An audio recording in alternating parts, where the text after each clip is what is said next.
Hello students, मेरा नाम है सुखविंदर कुमार। आज हम स्टडी करेंगे थेल्स थ्योरम। यदि हम सीबीएसई के प्रीवियस ईयर पेपर्स उठा के देखें तो मोस्ट ऑफ द टाइम एक थ्योरम आपको मिल जाएगी 4 मार्क्स। तो थेल्स थ्योरम स्टार्ट करने से पहले थोड़ा सा हम बेसिक्स देखेंगे जो हम थ्योरम में यूज़ करेंगे। तो आइए स्टार्ट करते हैं। फर्स्ट ऑफ ऑल आपको मालूम होना चाहिए एरिया ऑफ ट्राइंगल। ये हमारे पास क्या होता है, half base into height. Late us suppose कि हमारे पास कोई एक ट्राइंगल है कुछ इस प्रकार की, जिसकी हमें यहाँ से हाइट भी मालूम है एंड दिस वन बेस भी मालूम है। तो इसका एरिया क्या हो जाएगा, let us suppose this point is D. Base है हमारे पास ए बी एंड हाइट है C D. And one more thing, यदि हमारे पास कोई ट्रायंगल कुछ इस प्रकार है तो इसका जो हाइट है आउटसाइड दी ट्रायंगल आएगा।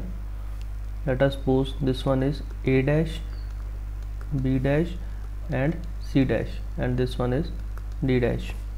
तो इस ट्रायंगल का एरिया क्या हो जाएगा, 1/2 A dash B dash into height क्या है इस टाइम में C dash D dash. And इसके बाद जो आपको ध्यान देना है, यदि हमारे पास 2 पैरेलल लाइंस हों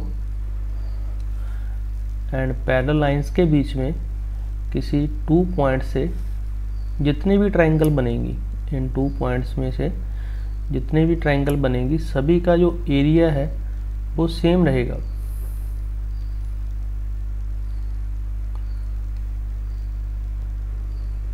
आप जितनी भी ट्रायंगल बना लें इन 2 पॉइंट्स से, जो इसका एरिया है इन ट्रायंगल्स का वो सभी ट्रायंगल्स का एरिया क्या होगा, सेम।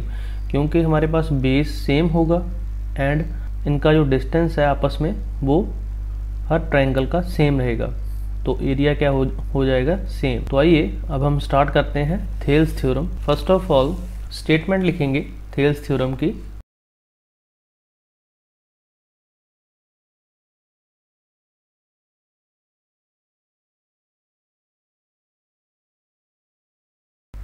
तो हमने क्या लिखा, if a line is drawn parallel to one side of a triangle intersect other 2 sides then it divides 2 sides in equal ratio। पहले इसकी डायग्राम हम ड्रॉ कर लेते हैं। let us suppose this one is A B and C। जो parallel line है BC के वो है D and E। ये हमें गिवन है, तो जहाँ पर हम पहले गिवन लिखेंगे। गिवन हमें क्या है, triangle ABC and BC parallel to DE। And अभी हमें जो प्रूव करना है, टू प्रूव वो क्या है, AD over DB equal to AE over EC। जो जहाँ पर लिखा हुआ है ना, it divides 2 sides in equal ratio, that means AD over DB and AE over EC। तो ये हमें प्रूव करना है। इसके बाद हमें कुछ कंस्ट्रक्शन करनी पड़ेगी।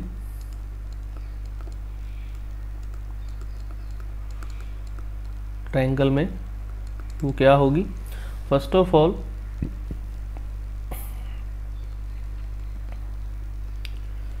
इस पॉइंट से इस लाइन पर एक परपेंडिकुलर लगाना होगा। सिमिलरली इस पॉइंट से इस लाइन पर एक हमें परपेंडिकुलर ड्रॉ करना होगा।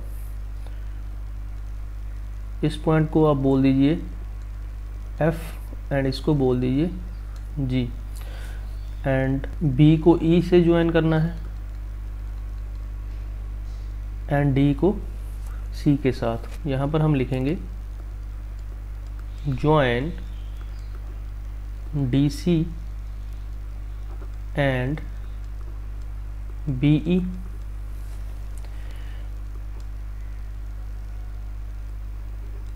also draw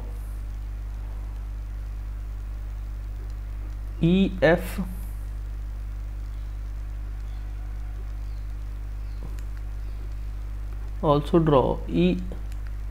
EF perpendicular to AB and और कौन सा एक था perpendicular, DG perpendicular on AC। तो ये हमारे पास है construction.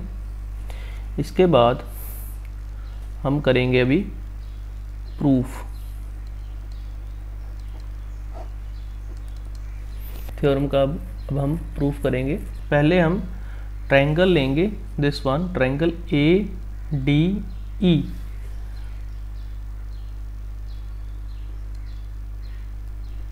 Area of triangle ADE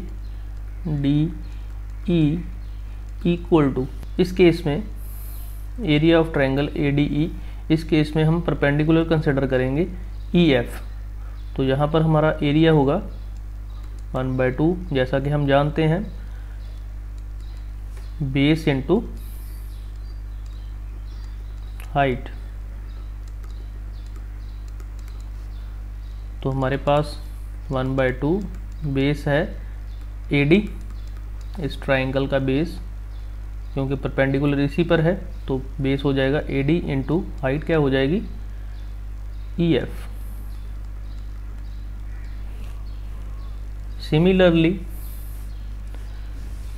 जब हम इस ट्रायंगल में EF को कंसिडर कर रहे हैं तो सेकंड इसके नीचे जो हम ट्रायंगल लेंगे वो लेंगे इसके बिल्कुल नीचे वाली, this one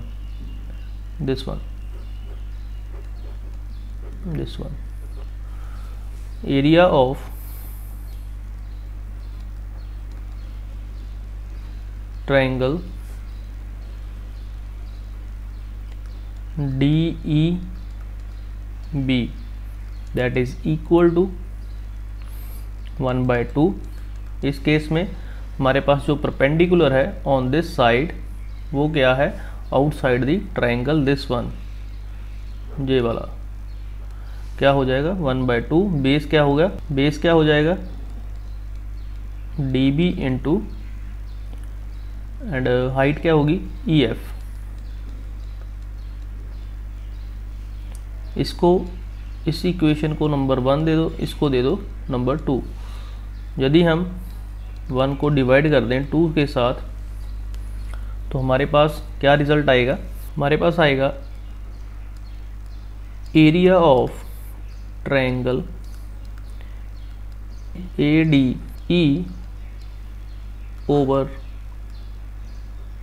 area of triangle, कौन कौन सी ट्रायंगल थी हमारे पास, ADE and DEB, triangle DEB equal to half, base था हमारे पास AD इंटू परपेंडिकुलर था इस केस में EF। सिमिलरली 1/2 इंटू बेस था DB एंड परपेंडिकुलर था EF। इनमें से EF से EF कैंसिल हो जाएगा एंड 1/2 से 1/2 कैंसिल हो जाएगा and we get AD over DB। तो जहाँ से हमें AD ओवर DB मिल जाएगा। अब हमें सेकंड सेम ऊपर की ट्रायंगल लेनी है, बट जो हमने पहले ट्रायंगल ली थी सेम ही ट्रायंगल लेनी है, बट इस केस में हमें जो परपेंडिकुलर कंसिडर करना है वो है DG। वो कौन सा है DG। अब हमें इस परपेंडिकुलर को कंसिडर करके एरिया फाइंड आउट करना है ट्रायंगल का। तो आइए नेक्स्ट स्टेप हम करते हैं। Area of triangle ADE equal to 1/2। 1/2 क्या हो जाएगा हमारे पास बेस, इस केस में बेस हमारा हो जाएगा AE एंड परपेंडिकुलर होगा DG। बेस है AE, बेस हो जाएगा एंड परपेंडिकुलर हो जाएगा DG। इस इक्वेशन को नंबर हम दे देते हैं 1 2 3 एंड इसको देते हैं 4।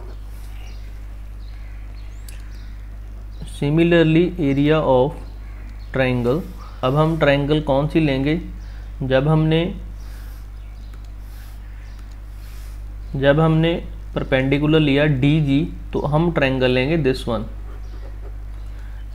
DEC।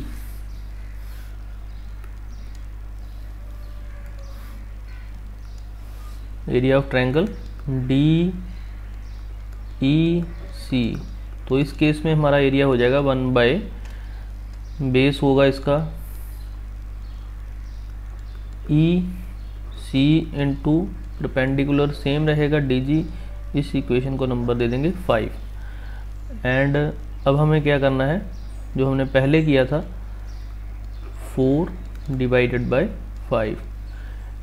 इससे क्या आ जाएगा, area of triangle ADE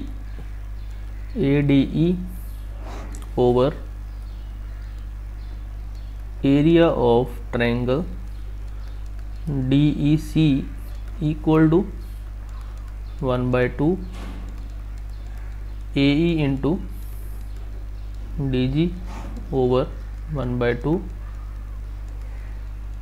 EC into DG।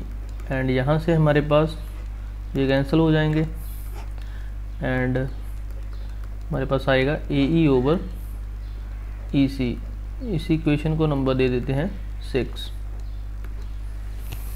अब हम देख सकते हैं कि यहाँ पर यदि हमारे पास इस इक्वेशन एंड इस इक्वेशन की लेफ्ट हैंड साइड इक्वल हो जाएं तो हम प्रूव कर पाएंगे AD over DB equal to AE over EC। तो यहाँ पर आप देख सकते हैं area of ADE, area of ADE हमारे पास ये तो सेम है, हमें सेम क्या करना है DEC एंड एरिया DEB। तो आइए डायग्राम में देखते हैं। तो पहले मैं थोड़ा सा इसको साफ कर देता हूँ, यहाँ से जो मैंने लाइंस लगाई हुई हैं।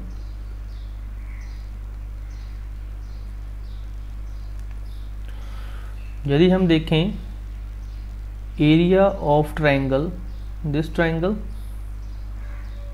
एंड दिस ट्रायंगल, इन दोनों का एरिया सेम हमें करना है। तो आप देख सकते हैं DE पैरेलल है लाइन एंड जो हमारे पास DE है, इन दो पॉइंट्स पर ये दोनों ट्रायंगल बनी हुई हैं।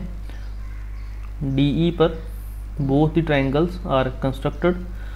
सो हम बोल सकते हैं कि एरिया ऑफ, तो हम क्या लिख सकते हैं, area of triangle BDE equal to area of triangle DEC। तो आइए, तो यहाँ पर हम लिखेंगे we no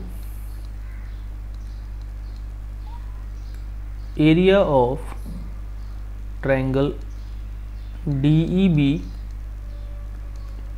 equal to area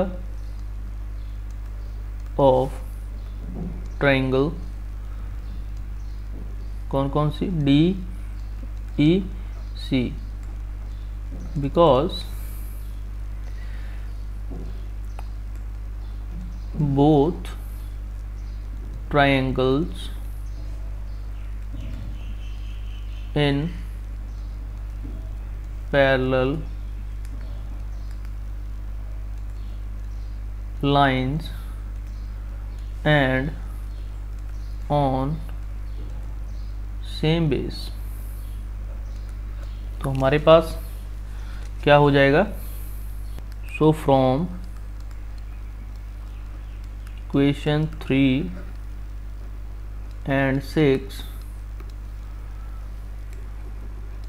left hand side are equal, therefore AD over DB equal to AE over EC। तो यही हमें प्रूव करना था। आप देख सकते हैं यहाँ पर ये हमें प्रूव करना था AD over DB AE over EC। तो यहाँ पर हमने यही प्रूव किया AD over DB AE over EC। I hope students आपको समझ आया होगा। Okay student, thank you for watching.